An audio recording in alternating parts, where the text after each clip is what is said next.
Let's hope it's all right.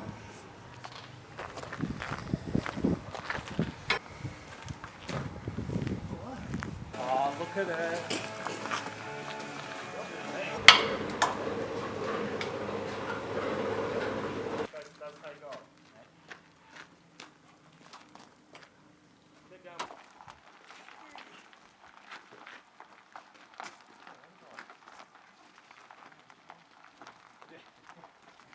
I like doing things as good as I can possibly do it, and I had a dream after building a hot rod that did really well in shows in Australia. I had a dream of then building a car and taking it to the big stage in America. So that's where XBOSS was born, out of a vision to create the very best Falcon, in my mind, that I could build. There were actually no cars outside North America have ever gone to compete for the Riddler Award at Detroit Autorama. It's a hugely prestigious show and regarded as probably the most difficult custom car show award in the world to win. It's difficult because you get one shot at it. Your car can't be seen anywhere before the Autorama, and once you take it there, you can't go back next year after the judges have found a few faults. You just get one shot at it, and the best of the best compete for it, and we were able to compete, toe to toe with them. There's a massive amount of pressure, and but it's self-pressure. Oh, absolutely. It's self-pressure. You strive to do the best you can do. There's no club or promoter or anybody like that putting the pressure on you. Chris is the leader of the team, and he puts the most amount of pressure on himself.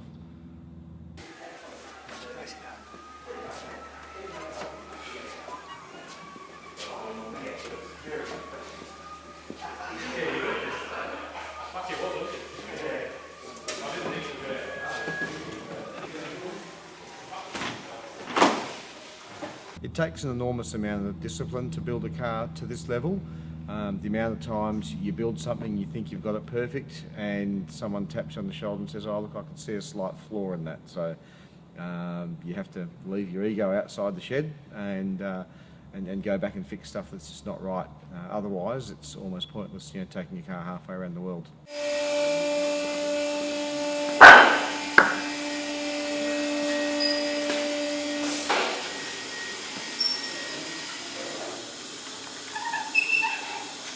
Go this way? I want to make that. Oh, yeah? Yeah. Alright, we'll drop it down there. Alright, keep it at 45. Back one. We're jacking it up so as we can start getting under it and polishing it and detailing it. Adjust a few things, make it look good for the show. What I'm going to do is if I can't get that panel off, when you open the door, and then I've got the bottom down, but I can't get the top because the rubber seal's holding it. Oh, right, okay. So, but I'm gonna. The other problem is I can't get both friggin' arms in here. So can you just gently push the top? Hang on. Push the bolts are there, and there. So if you can sort of try and push it this way. Feel that? Yeah, I can feel it. Yeah, keep going. Just come down as you go. There you go. Yeah, the boys have got it inside. Now push that side of it. So you just keep going like that. Tight, isn't it? Yeah, it sort of evolved. The dream for this car started about 10 years ago. I've always been into cars. I just love cars and mechanical things. I can't leave things alone. I tinker. So it really started off with that. I don't work in the industry with cars or anything like that. So this is just a hobby and a passion of mine. I'm very fortunate to be surrounded by a bunch of really good mates who share the same dream and passion. So yeah, this car wouldn't be built and be how it is without that whole group of people helping. It's a 350 small block Chevy, an ex-sprint car engine. So it was raced a long time ago, but the engine builders reconditioned it since, and since then it's only been started about 6 or 7 years ago. For a short period of time, possibly, we don't know how long, we don't know anything about it. We don't know whether the timing's right or the carbies are dry, or we have no idea. So when we started, we're expecting the worst. Things can go wrong, spark, fuel leaks, bit of a backfire through the carbies, maybe a bit of fire, oil leaks, water leaks, we don't know. We just got to get it started. So we put all the precautions in place and hope for the best. And then if it runs, it runs. Right, so when you're painting it, Yep. I just want you no fingerprints, no chemicals, No handling. No handling. Okay. All right, a light dust coat, Good, yeah. just a nice gloss clear, Yep. and then Oh, there's two of them, look. there's 2 of them. And then what we'll do is 3 or 4 coats of clear. Got it. All right, over a good half hour or more. You know, give them a chance. Yep. And then on Monday we'll give them a light flat rub and a bit of a buff.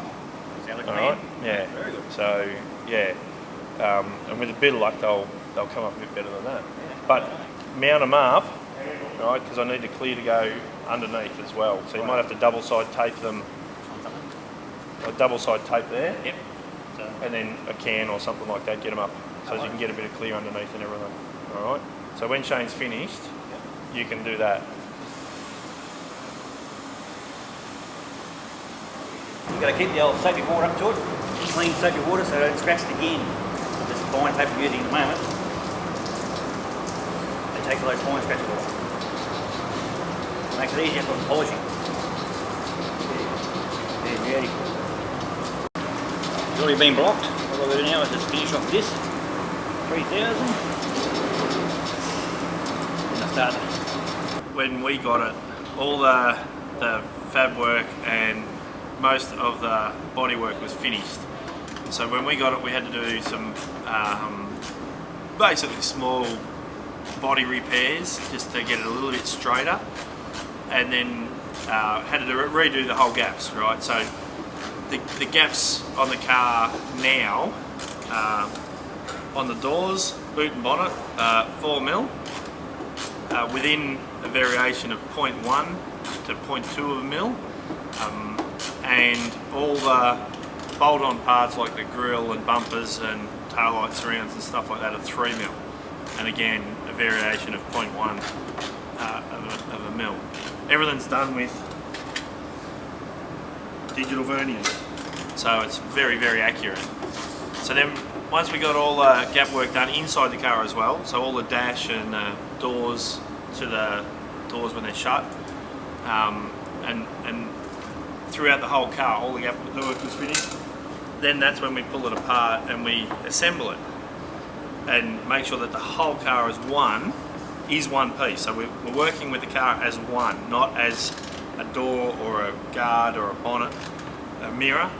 We make the whole car as complete, and then we sand the whole car as if it's one panel, not multiple panels, in a primer. Then what we did also is we left it as a complete car and then sanded the primer, so that way all the surfaces are perfectly matched to the next one. So every panel is perfect to the next panel, and every piece is perfect to that piece that goes on.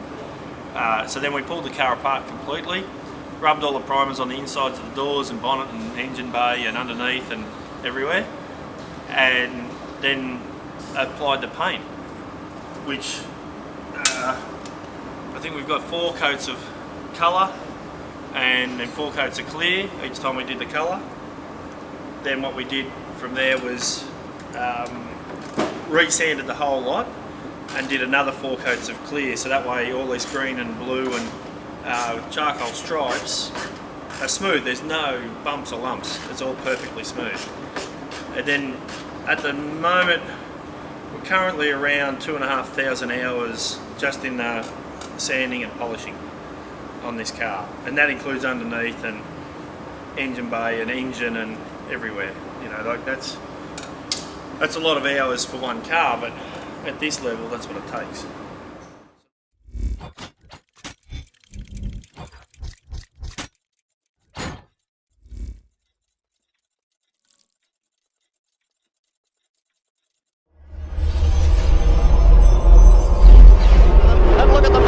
Each other down the straight as the big Ford is roaring away.